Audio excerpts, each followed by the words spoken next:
आज के इस लेक्चर में हम लोग ये देखने जा रहे हैं कि हम असिम्प्टोटिक नोटेशंस की जो प्रॉब्लम होती है उस प्रॉब्लम को किस तरीके से सॉल्व कर सकते हैं।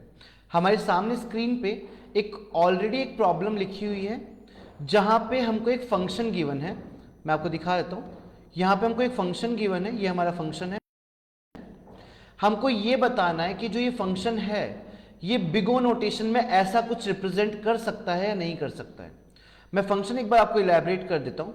f of n is equal to 100 multiplied by 2 to the power of n plus n to the power 5 plus n।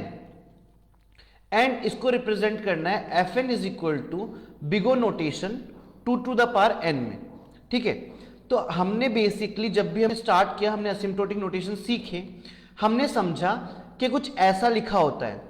हम अगर बात करें fn जो होता है, fn हमारा हमेशा इक्वल होता है c ऑफ gn के, ऐसा।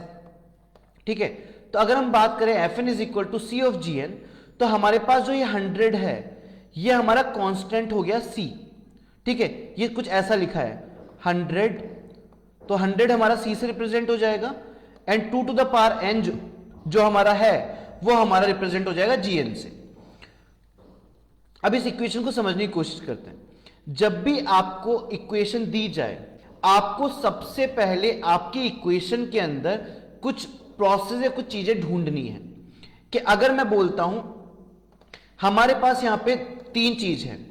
पहला है हमारे पास 2 टू द पावर n, दूसरा हमारे पास है n टू द पावर, जो वेरिएबल्स हमारे पास है जिनको हम इनपुट्स बोलते हैं। आपके जितने भी असिम्प्टोटिक नोटेशंस या टाइम कॉम्प्लेक्सिटी है वो नंबर ऑफ इनपुट्स पे डिपेंड करता है कि आप जो भी n की वैल्यू अज्यूम करोगे आपको वो वैल्यू कहां कहां डालनी है।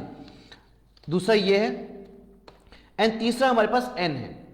अगर इस इक्वेशन में देखा जाए तो 3 इनपुट्स हमें मिल रहे हैं, 2 to the power n to the power 5 and n।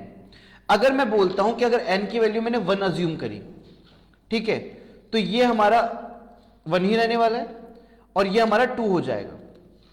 अगर मैं बात करता हूं कंपैरिजन की, कि अगर n की वैल्यू में 2 रख देता हूं तो n टू द 5 पावर जो 5 है वो बहुत रैपिडली ग्रो हो जाएगा, उसकी बड़ी वैल्यू आने वाली है। एंड 2 टू द पावर 5 जो है वो भी रैपिडली ग्रो होगा। तो मैथमेटिक्स ये बोलता है कि जब हम एक बड़ी चीज पे देख रहे हैं, बड़ी इक्वेशन को देखते हैं, तो हम छोटी चीजों को इग्नोर कर सकते हैं। कैसे? अगर मैं बात करूं n to the power 5 in comparison to n बहुत बड़ा है, ठीक है, तो हम जो छोटा मोटा अमाउंट है, जैसे मान लीजिए हमने कल एक एग्जांपल से समझना कोशिश किया था कि 1 लाख रुपए मेरा किसी चीज के लिए बजट है और किसी ने मेरे को कोट किया 1,01,000 रुपया, तो उस 1 रुपये को हम नेग्लेक्ट कर सकते हैं।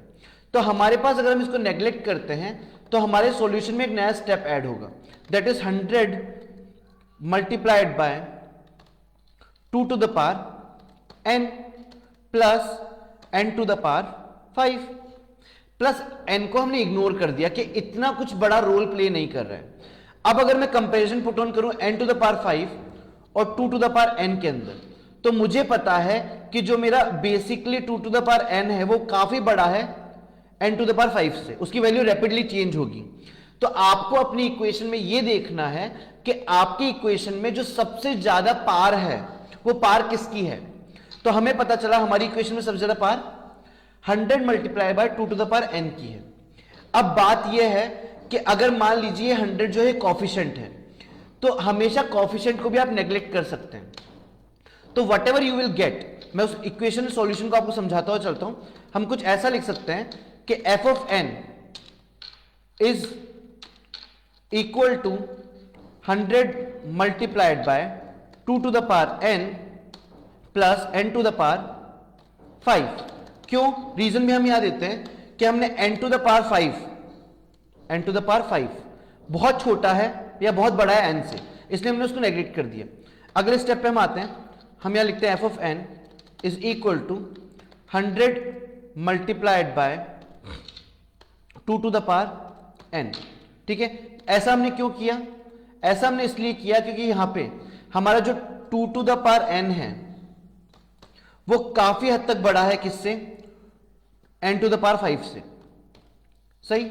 उसके बाद हमारे पास इक्वेशन आती है f ऑफ n, तो हम यहां पे बोलते हैं कि हम कोफिशिएंट को भी इग्नोर कर सकते हैं, तो हमारे पास आ जाएगा 2 to the power n। और यहां पे हम बोल सकते हैं ऐसा कुछ कि जो 2 की पावर n जो चीज होती है उसकी जो भी वैल्यू होती है वो हर मायने में बहुत बड़ी होती है कोफिशिएंट 100 से। सही। तो हमको लास्ट में क्या मिला, हमको एक फंक्शन मिला f of n is equal to 2 to the power n। सही। तो ऐसा हमको मिला। अब बात यह है कि हमने इसको बोला कि ये जो हमारे पास इस इक्वेशन से एक सोल्यूशन मिला है, इस पूरी इक्वेशन के सोल्यूशन से इक्वेशन काफी बड़ी है ना, ये काफी केस पे है जिसको हम वर्स्ट केस बोल सकते हैं, ये इसका ग्राफ काफी ऊपर रहने वाला है। तो इस वजह से हम लोगों ने यहां पे लिखा f of n is equal to, and यहां पे हमने डाला big O and 2 to the power n। सही। सो बेसिकली क्या हुआ, आपको सिर्फ ये देखना है कि जो भी क्वेश्चन आपको दिया है उस क्वेश्चन की इक्वेशन में सबसे ज्यादा पावर किसकी है, जिसकी भी सबसे ज्यादा पावर होगी आप उसको बिग O के नोटेशन में रिप्रेजेंट कर सकते हो। आई होप आपको समझ में आया होगा। Thank you so much.